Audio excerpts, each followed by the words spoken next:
कभी ऐसा लगता है कि रिश्ता वही है, इंसान भी वही है, लेकिन वो पहले वाली फील कहीं खो गई है। बातें तो होती हैं, लेकिन दिल तक नहीं पहुंचती, और धीरे धीरे कम्युनिकेशन की वो ट्यूनिंग बिगड़ जाती है जो कभी हमें एक दूसरे के करीब लाती थी। नमस्ते, मैं हूं राहुल कुमार, और आज दिल संवाद की बातचीत में हम रिश्तों का रिपेयर मोड ऑन कर रहे हैं।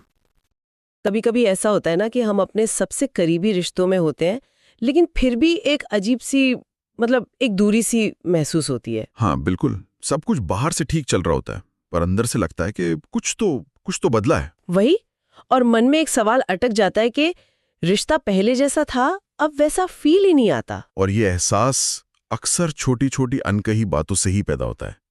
जब शिकायतें, गलतफहमियां, वो सब मन में जमा होती रहती हैं। बिल्कुल, और देखते ही देखते वो एक बड़ी दीवार बन जाती हैं। और फिर हमें लगता है कि हमारे बीच की वो समझ, वो ट्यूनिंग, वो कहीं खो गई है। हाँ, और इसी दीवार को तोड़ने के एक नुस्खे पर आज हम बात करने वाले हैं। हमारे हाथ एक सोशल मीडिया पोस्ट लगा है, अच्छा, जिसका शीर्षक ही अपने आप में एक मिशन जैसा लगता है, रिश्तों का रिपेयर मोड ऑन। दिलचस्प है। सोशल मीडिया पर तो सलाहों की भरमार है, लेकिन ये वाला कुछ अलग लग रहा है। हाँ, क्योंकि ये किसी बड़ी मुश्किल चीज की बात नहीं करता।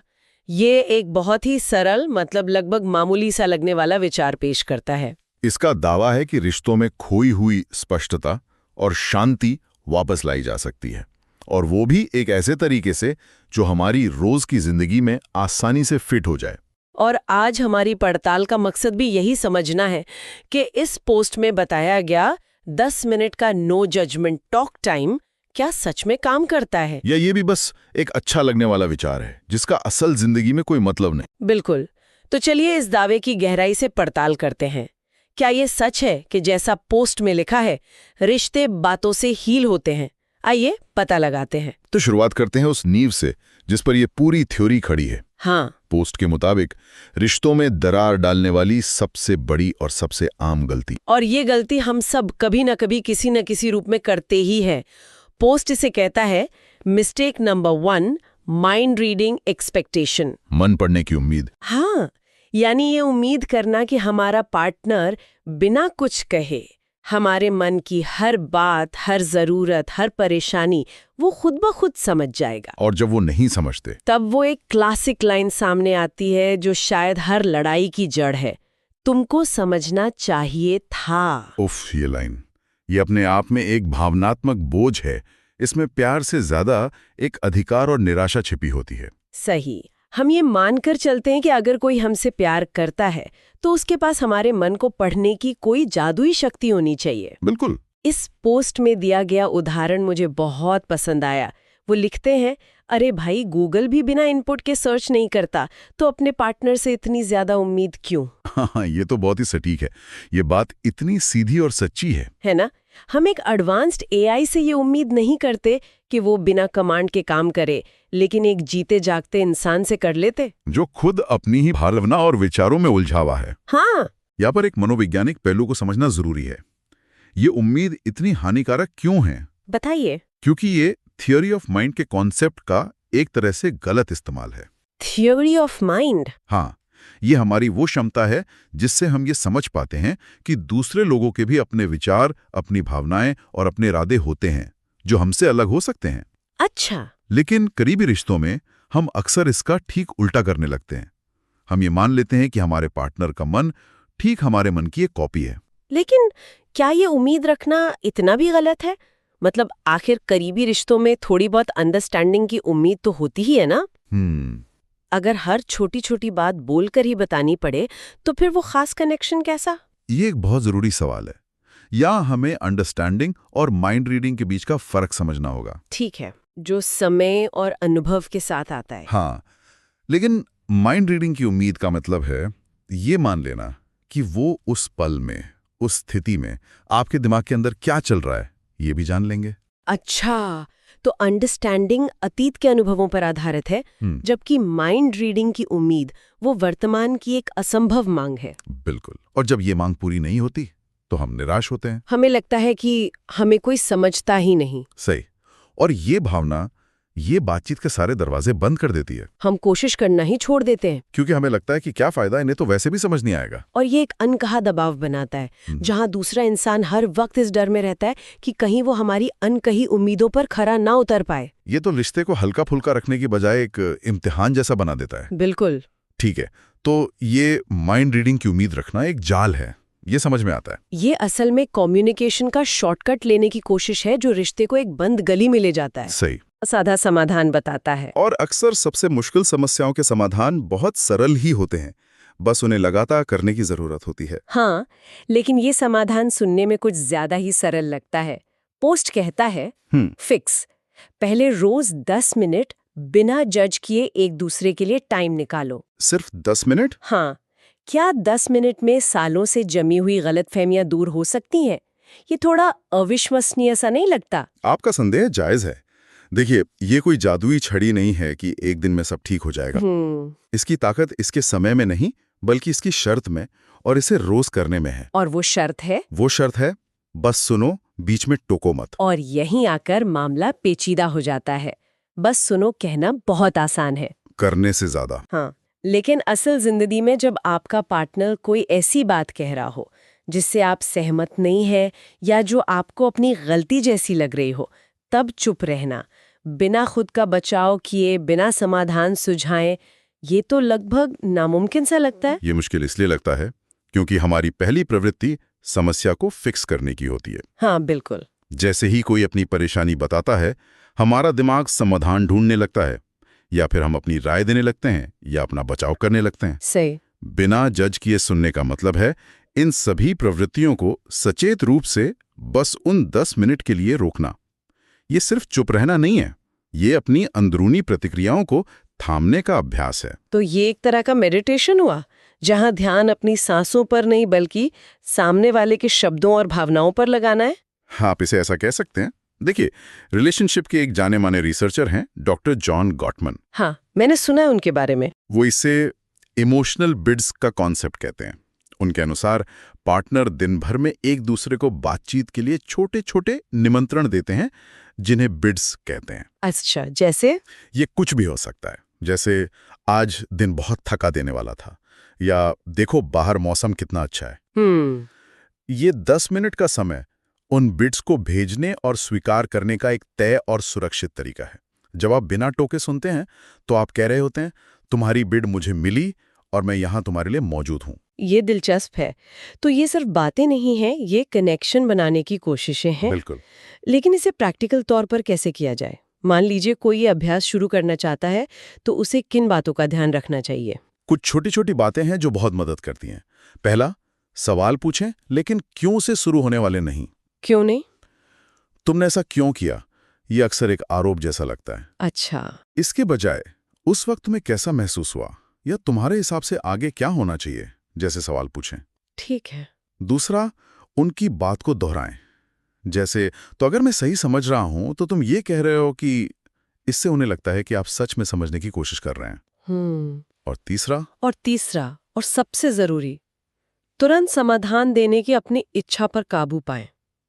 कभी कभी लोग समाधान नहीं, सिर्फ साथ चाहते हैं। और शायद इसीलिए 10 मिनट की समय सीमा इतनी असरदार है। हाँ, इतनी छोटी है कि इसे टाला नहीं जा सकता, और इतनी लंबी है कि एक जरूरी बात कही जा सके। एकदम सही। मैं कपल के साथ काम कर रहा था जिन्होंने ये अभ्यास शुरू किया।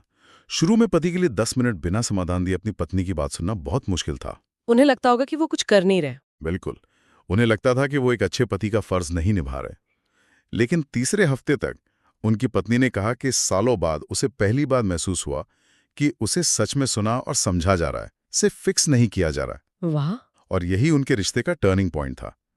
ये 10 मिनट का अभ्यास उन इकट्ठा होती जा रही बातों को रोजाना साफ करने जैसा है, ताकि वो रिश्ते के सिस्टम को जाम ना कर दें। तो ये सिर्फ सुनने का अभ्यास नहीं, ये असल में सम्मान और मान्यता, मतलब वैलिडेशन देने का अभ्यास है। हाँ। ये कहने का एक तरीका है कि तुम्हारी भावनाएं जायज हैं, तुम्हारी सोच मेरे लिए मायने रखती है, और मैं उन्हें बिना किसी शर्त के समझने के लिए तैयार हूँ। और जब किसी रिश्ते में ये एहसास आ जाता है तो उसका नतीजा बहुत शक्तिशाली होता है, जो हमें पोस्ट के अगले हिस्से पर लाता है। बिल्कुल। हाँ, तो जब हम मन पढ़ने की उम्मीद छोड़ देते हैं और रोज 10 मिनट बिना जज किए सुनने का अभ्यास करते हैं तो वादा क्या है? पोस्ट के अनुसार नतीजा है रिश्ते में गुस्सा कम, क्लैरिटी और प्यार ज्यादा होना चाहिए। ये एक बहुत बड़ा दावा है। हाँ, क्या ये सच में होता है? ये एक स्वाभाविक परिणाम है। चलिए इसे जोड़कर देखते हैं। ज्यादातर गुस्सा कहाँ से आता है? गलतफहमी से। गलतफहमी से, और इस एहसास से कि हमें सुना या समझा नहीं जा रहा। जब हमें लगता है कि हमारी भावनाओं को खारिज कर दिया गया है, तो हमारा दिमाग फाइट और फ्लाइट मोड में चला जाता है और हम अपना बचाव करने लगते हैं। और बातचीत लड़ाई में बदल जाती है। हाँ, जब कोई हमारी बात काटता है तो ऐसा लगता है जैसे हम पर हमला हो रहा है। बिल्कुल। अब सोचिए, जब आप 10 मिनट के लिए एक ऐसा माहौल बनाते हैं जहां दूसरा इंसान बिना किसी डर के अपनी बात कह सकता है, तो क्या होगा? उसे अपना बचाव करने की जरूरत महसूस नहीं होगी। सही, असली भावनाएं और असली विचार सामने आएंगे, मिलावट के बिना, डर के बिना। और इसी को तो स्पष्टता या क्लैरिटी कहते हैं। और पोस्ट इस स्पष्टता को सीधे तौर पर रिश्ते की मजबूती से जोड़ता है। इसकी आखिरी लाइन यही है, जब बातें साफ होती हैं, रिश्ते स्ट्रांग होते हैं। इसका मतलब जब तक कम्युनिकेशन में धुंध है, तब तक एक मजबूत रिश्ते की उम्मीद करना बेमानी है। एकदम सही। और यहाँ ये समझना बहुत जरूरी है कि इस 10 मिनट की बातचीत का लक्ष्य हर बात पर सहमत होना नहीं है। अच्छा, लक्ष्य है एक दूसरे की बात को समझना और उसे मान्यता देना। मतलब वैलिडेशन देना। हाँ, मैं समझ सकता हूं कि तुम ऐसा क्यों महसूस कर रहे हो। ये कहना, हाँ तुम सही कह रहे हो, से बहुत अलग और ज्यादा शक्तिशाली है। सही बात है। सहमति हमेशा संभव नहीं होती, लेकिन मान्यता हमेशा संभव होती है। अच्छा, तो जब बातें साफ होती हैं का मतलब ये नहीं कि सब बातों पर सहमति हो जाए, बल्कि ये कि दोनों को ये पता हो कि दूसरा असल में क्या सोच और महसूस कर रहा है। बिल्कुल, भले ही वो उससे सहमत ना हो। जब किसी व्यक्ति को ये महसूस होता है कि उसे समझा गया है, उसे मान्यता मिली है, तो उसका गुस्सा अपने आप कम हो जाता है। बचाव की जरूरत खत्म हो जाती है। हाँ, और जब गुस्से और गलतफहमी की ये दीवारें गिरती हैं, तो प्यार, अपनेपन और असली टीम वर्क के लिए अपने आप जगह बन जाती है। तब आप एक टीम की तरह समस्या को देखते हैं, ना कि एक दूसरे को ही समस्या की तरह। बिल्कुल। तो ये एक चेन रिएक्शन की तरह है, बिना जज किए सुनना। उससे आती है मान्यता, यानी वैलिडेशन। फिर उससे आती है स्पष्टता, यानी क्लैरिटी, जिससे गलतफहमी कम होती है। और फिर गुस्सा कम और प्यार और मजबूती ज्यादा। ये तो वाकई में एक पूरा विज्ञान है। यही इसका मूल सिद्धांत है। स्पष्ट और मान्यता देने वाला कम्युनिकेशन ही एक मजबूत रिश्ते की नींव है। और ये 10 मिनट का अभ्यास उस नींव को रोज मजबूत करने का एक प्रैक्टिकल तरीका है। तो अगर हम आज की पूरी बातचीत को समेटे, तो इस छोटे से सोशल मीडिया पोस्ट ने हमें रिश्तों को सुधारने का एक बहुत ही कारगर फॉर्मूला दिया है। हाँ। सबसे पहले उस सबसे बड़ी गलती से बचना है, ये उम्मीद करना कि आपका पार्टनर आपका मन पढ़ लेगा। तुमको समझना चाहिए वाला रवैया छोड़ना होगा। हाँ, अपनी बात कहना सीखना होगा। क्योंकि गूगल भी बिना इनपुट के सर्च नहीं करता और हमारा पार्टनर उससे कहीं ज्यादा जटिल है। बिल्कुल। और दूसरा कदम है समाधान। एक सरल अभ्यास, रोजाना बस 10 मिनट एक दूसरे के लिए निकालना। और उस दौरान सिर्फ सुनना, बिना टोके, बिना जज किए, और सबसे जरूरी, बिना तुरंत फिक्स करने की कोशिश किए। ये एक ऐसा सुरक्षित स्थान बनाने जैसा है जहां इमोशनल बिड्स यानी कनेक्शन के निमंत्रण को आसानी से भेजा और स्वीकार किया जा सके। और अंत में इसका लक्ष्य लड़ाई जीतना या अपनी बात मनवाना नहीं, बल्कि रिश्ते में स्पष्टता और मान्यता लाना है। क्योंकि लक्ष्य सहमत होना नहीं, समझना है। हाँ, जब समझ अड़ती है तो गलतफहमियां और गुस्सा अपने आप कम हो जाते हैं और रिश्ते में मजबूती और प्यार के लिए जगह बनती है। सही। मुझे लगता है कि इस तरीके की असली ताकत इसकी सादगी और इसकी निरंतरता में है। ये कोई एक दिन का चमत्कार नहीं है। ये एक छोटी सी आदत है जिसे रोज अपनाने से धीरे धीरे बड़ा बदलाव आता है। ये हमें उस सबसे बड़ी गलती से बचाता है जो हम सब करते हैं, ये मान लेना कि हम जानते हैं कि दूसरा क्या सोच रहा है। बिल्कुल। ये अभ्यास हमें मानने यानी अज्यूमिंग से हटाकर पूछने और सुनने मतलब आस्किंग एंड लिसनिंग की तरफ ले जाता है। ये रिश्ते को अनुमान पर नहीं बल्कि सच्चाई पर आधारित बनाता है। सही कहा। ये वाकई में एक बहुत ही गहरा विचार है। स्रोत हमें सुनने पर ध्यान केंद्रित करने के लिए कहता है और हमने भी इसकी गहराई को समझा। लेकिन ये बातचीत श्रोता के लिए एक और जरूरी सवाल छोड़ जाती है कि सुनने के बाद क्या? हाँ, समझ तो लिया, पर अब आगे? ये एक बहुत महत्वपूर्ण अगला कदम है। तो जाते जाते श्रोता के लिए एक विचारणीय प्रश्न ये है, ये जो 10 मिनट बिना जज किए सुनने का अभ्यास है और इससे जो समझ पैदा होती है, क्या ये सिर्फ समझने की एक प्रक्रिया है या इसके बाद सुनने वाले पर ये नैतिक जिम्मेदारी भी आ जाती है कि वो सुनी हुई परेशानी पर कोई एक्शन ले, भले ही वो उससे पूरी तरह सहमत ना हो? रिश्तों को हर बार कटघरे में खड़ा करने की जरूरत नहीं होती। कभी कभी बस उन्हें सुना जाना चाहिए। नो जजमेंट टॉक टाइम वो छोटा सा स्पेस है जहां आपका पार्टनर बिना डर के बोल पाता है और रिश्ता बिना बिखरे संभल जाता है। अगर ये बात आपके दिल को छू गई हो तो इस एपिसोड को किसी अपने के साथ जरूर शेयर कीजिए, क्योंकि कभी कभी एक बातचीत पूरे रिश्ते को रिपेयर कर देती है।